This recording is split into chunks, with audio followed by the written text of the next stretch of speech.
सभी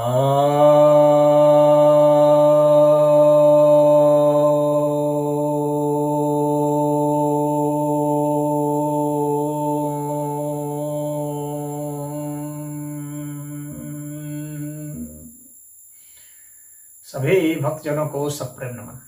तो आज आपके समक्ष कठोपनिषद के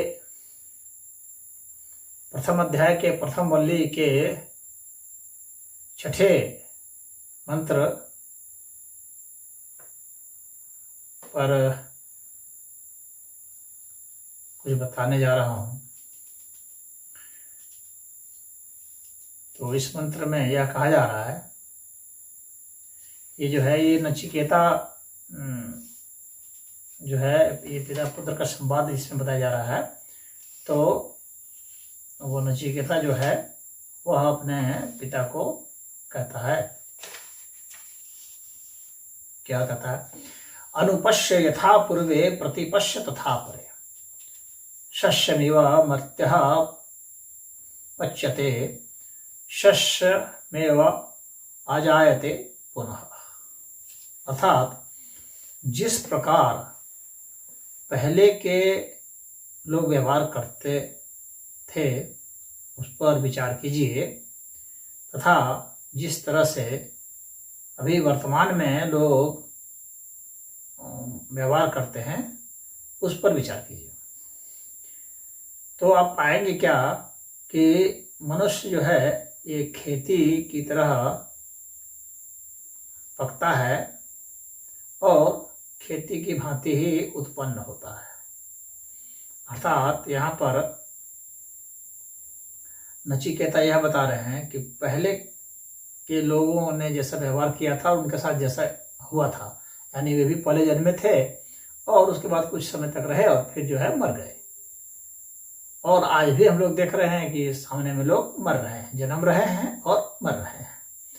तो पहले भी हम लोग देखते थे कि जन्मे थे और मरे थे, ऐसा पहले भी दृष्टांत बतलाते हैं लोग, यानी इतिहास बतलाता है। और अभी भी हम यही देख रहे हैं कि लोग जन्म रहे हैं, कुछ समय तक रहते हैं, कुछ कार्य करते हैं और मर जाते हैं। यानी उनका जन्मना उनका मरना ठीक उसी तरह से है जैसे कि हम लोग फसलों को देखते हैं, यानी वनस्पतियों में भी देखते हैं कि वे जन्मते हैं, फिर पक जाते हैं, फिर मर जाते हैं, फिर उनको बो दिया जाता है, फिर उगते हैं, फिर पक जाते हैं, फिर समाप्त हो जाते हैं। इस तरह से पुनः पुनः जन्मना, पुनः पुनः मरना, ये खेल चल रहा है, ये इस अस्तित्व में चल रहा है। ये हम लोग पहले इतिहास में भी जानते थे और आज वर्तमान में भी जान रहे हैं। तो यह नचिकेता ये कह रहे हैं अपने पिता को कि इस तरह से यह देखा जा रहा है। तो जब यह देखा जा रहा है कि आप जन्म रहे हैं, कुछ समय कार्य कर रहे हैं, फिर उसके बाद मर जा रहे हैं, ये सभी वनस्पतियों में देखा जा रहा है, सभी जीवों में देखा जा रहा है, मनुष्यों में भी देखा जा रहा है। तो इस पर वे कहते हैं कि इसका अर्थ यह हुआ कि जन्म और मरण का जो ये चक्र चल रहा है, तो इसमें फिर जो है आप अपने कथन को सत्य कीजिए। आप जब हमको यमराज के यहाँ कह रहे हैं भेजने के लिए, तो फिर हमको भेज दीजिए। जब ऐसा कह रहे हैं तो, क्योंकि यहाँ जन्मना और मरना ये तो चलता ही रहेगा, ये तो खेल है, चल रहा है, चलता ही रहेगा। तो यही इसमें कहा गया है, यानी जीवन की जो अनित्यता है उसको बताया गया है, और मृत्यु की भी जो अनित्यता है उसको भी बताया गया है, यानी मृत्यु भी जो अस्थायी नहीं हो रही है, फिर जो है जन्म जा रहा है। तो ये दोनों ही अनित्य है, यानी ये जगत, जन्म और मरण का दोनों जगत जो है ये अनित्य ही है। तो इस अनित्यता का इसमें बोध कराया गया है।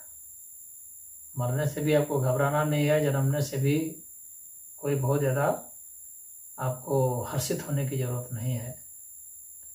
जन्मे हैं तो मर ही जाएंगे, मरे हैं तो जन्म ही जाएंगे। हरि ओम।